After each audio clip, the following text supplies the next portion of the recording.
नमस्कार। हमारा आज का विषय है व्यंजन संधि। जब पदांत व्यंजन का स्वर या व्यंजन से मेल होने पर विकार होता है उसे व्यंजन संधि कहते हैं। पिछली कक्षा में हमने म को अनुस्वार करना, वर्गों के प्रथम वर्ण को तृतीय वर्ण में परिवर्तित करना और वर्गों के प्रथम वर्ण को पंचम वर्ण में परिवर्तित करने के नियम सीखे। आज कुछ और नियम सीखते हैं।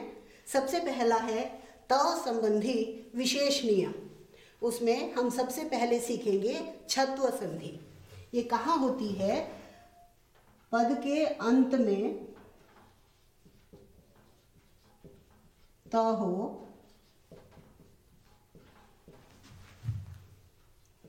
और सामने श हो और सामने श हो तो त को च और श को छ हो जाता है।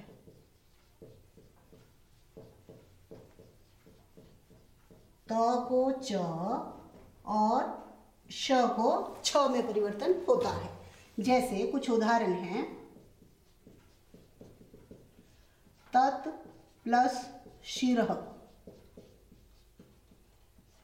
त च में बदलेगा, त च बना, श का छ बनेगा, छी रह। लिखेंगे कैसे इसको जोड़ के? त आधा च छ के अंदर लेना है, छोटी ई के अंदर लेना है, बनेगा तत् छिरह। एक और लेते हैं। तत् प्लस श्रुत्वा, श्रुत्वा, श्रुत्वा में श है पहले, त को च और श को छ, श्रुत्वा। तो इसका उच्चारण करेंगे तच्छ्रुत्वा। एक और लेते हैं। जगत प्लस शत्रु, त के सामने श है, त को बनाएंगे च और श को बनाएंगे छ, बन गया जगत शत्रु। बस छत्व संधि का यही नियम है। त के सामने श होने पर त को च और श को छ बदल देना है। त संबंधी और दूसरा नियम है। त के सामने ल होने पर, त के सामने ल है, त को ल में बदल देंगे, त को ल हो जाएगा। जो मैंने पिछली बार जशत्व संधि बताई थी कि वर्गों के प्रथम वर्ण को तृतीय वर्ण हो जाना, उसके अनुसार यहाँ त को द बनना चाहिए था। लेकिन क्योंकि ये त संबंधी विशेष नियम है, यानी त के सामने ल आने पर वो त भी ल हो जाएगा। उदाहरण है इसके। तत् प्लस लीनः, त ल में परिवर्तित होगा, आधा ल बनेगा क्योंकि आधा त है, बन गया तल्लीनः। एक और उदाहरण। उत प्लस लास, त का आधा ल बना, बन जाएगा उल्लास। छोटे छोटे नियम हैं ये, कोई बहुत ज्यादा नहीं है। त के सामने ल होने पर त ल में बदल जाएगा। अगला नियम है, एक नियम ये था त संबंधी, दूसरा ये, तीसरा त के सामने यदि ज हो, त के सामने ज होने पर त को ज हो जाएगा।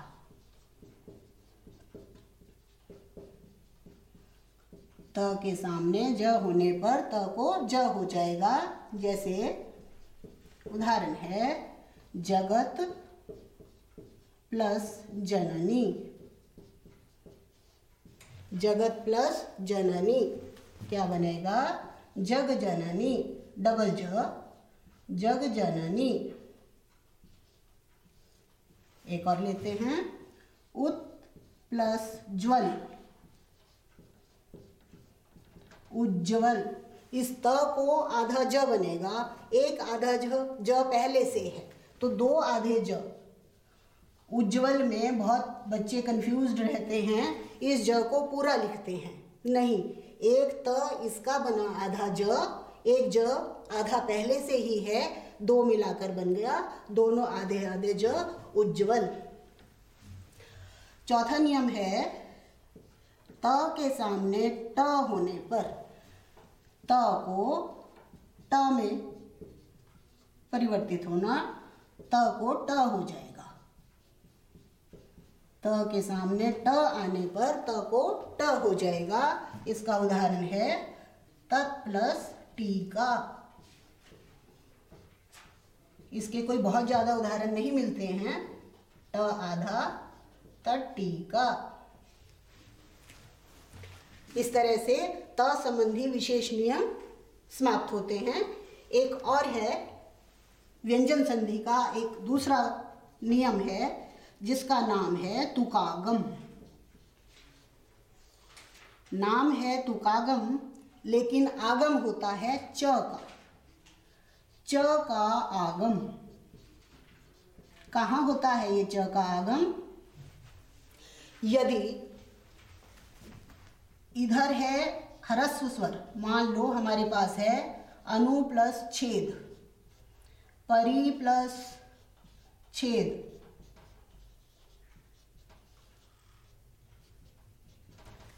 शर्त क्या है?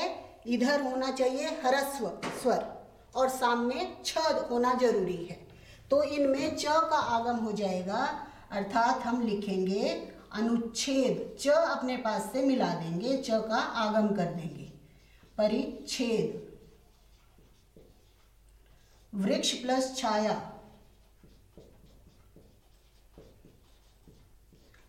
क्ष में अ है, ह्रस्व है, सामने छ है, तो इसमें च का आगम किया हमने, बनाया वृक्ष छाया, तरुच्छाया। ठीक है, त संबंधी विशेष नियम और तुकागम यानी च का आगम। इसके बाद है एक और नियम है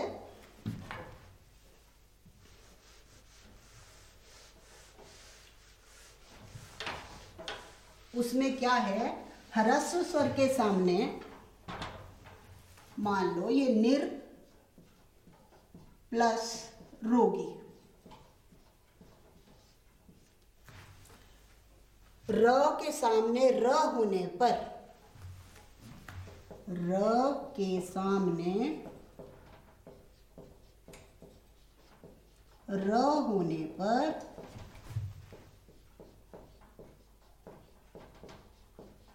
एक र का लोप हो जाता है,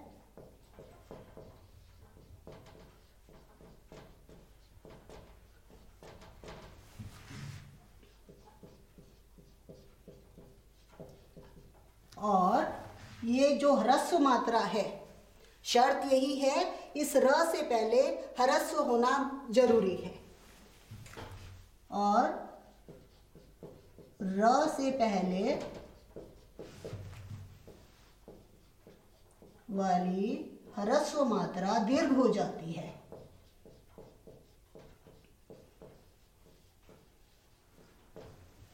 दीर्घ हो जाती है। ये इस तरह के नियम जानना बहुत जरूरी है बच्चों के लिए, ताकि वो अशुद्ध ना लिखें, शुद्ध लिखें। जैसे निर प्लस रोगी, यहाँ मैंने बोला कि ये र गायब हो जाएगा क्योंकि र के सामने र है, और ये नी दीर्घ हो जाएगी, तो बनेगा इधर इस निर का नी बन गया प्लस रोगी, निरोगी। अक्सर हम देखते हैं दुकानों के बाहर निरोग, किताबों तक पे छोटी ही लगने लग गई आजकल, अक्सर देखने में निरोग, निरोगी ऐसा दिखाई देता है, जो कि नियम के अनुसार गलत है। इसको दीर्घ हो जाएगी, ये गलत है। और उदाहरण देखते हैं, निर प्लस रज, सिंपल सा है, बस इसके बदले हमको इसको दीर्घ कर देना है, बन जाएगा नीरज। और उदाहरण देखते हैं, अंतर प्लस राष्ट्रीय। यहां क्या बनना चाहिए? र से पहले त में अ है, त, इसको ता बना देंगे, ह्रस्व का आ कर देंगे, बन जाएगा अंतरराष्ट्रीय।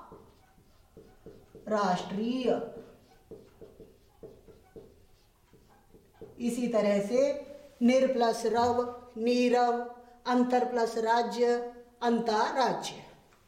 व्यंजन संधि का एक और नियम सीखते हैं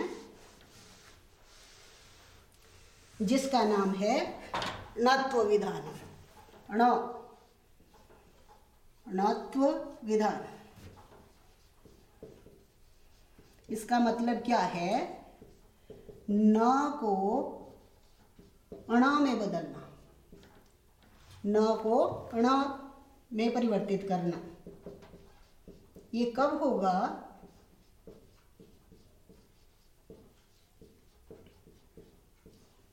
जिन शब्दों में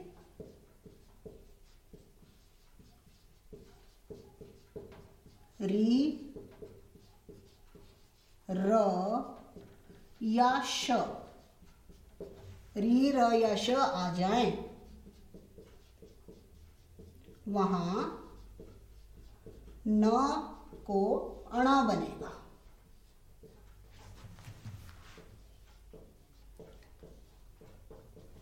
छोटी क्लासेस के बच्चे बहुत कंफ्यूज रहते हैं, मैडम फलम फले फलानी, मित्रम मित्रे मित्राणी क्यों, पुष्पम पुष्पे पुष्पाणी क्यों? उसका यही उत्तर है, जैसे फलानी, इसमें हमें कहीं भी री र श कुछ नहीं दिखाई दे रहा है। फलानी, अभी मैंने जो नियम लिखा, इस नियम के अनुसार री र या श इसमें कुछ भी नहीं है, इसलिए न आया है। यहीं मैं मित्राणी लिखूं, मित्राणी, अण, क्यों हो गया ये अण? क्योंकि इसमें त्र, र है इसमें। ऐसे ही ऋषिणाम, शब्द रूप चलाते समय ये बहुत देखने में मिलती है चीज। ऋषिणाम, र भी है, श भी है, इसलिए नाम ना होकर के यहां बनता है अणाम। छात्रान,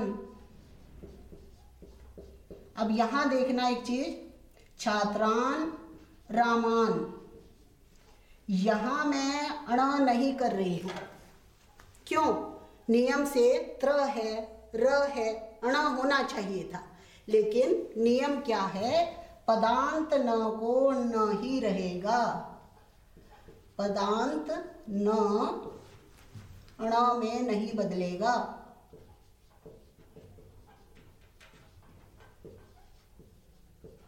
बीच में यदि आएंगे तब बदलेंगे, जैसे रामेण, ऋषिणाम, मित्राणी इत्यादि। व्यंजन संधि समाप्त हुई। उम्मीद है समझ आ गई होगी। अभ्यास करते रहिएगा। अगली कक्षा में विसर्ग संधि के बारे में पढ़ेंगे। धन्यवाद।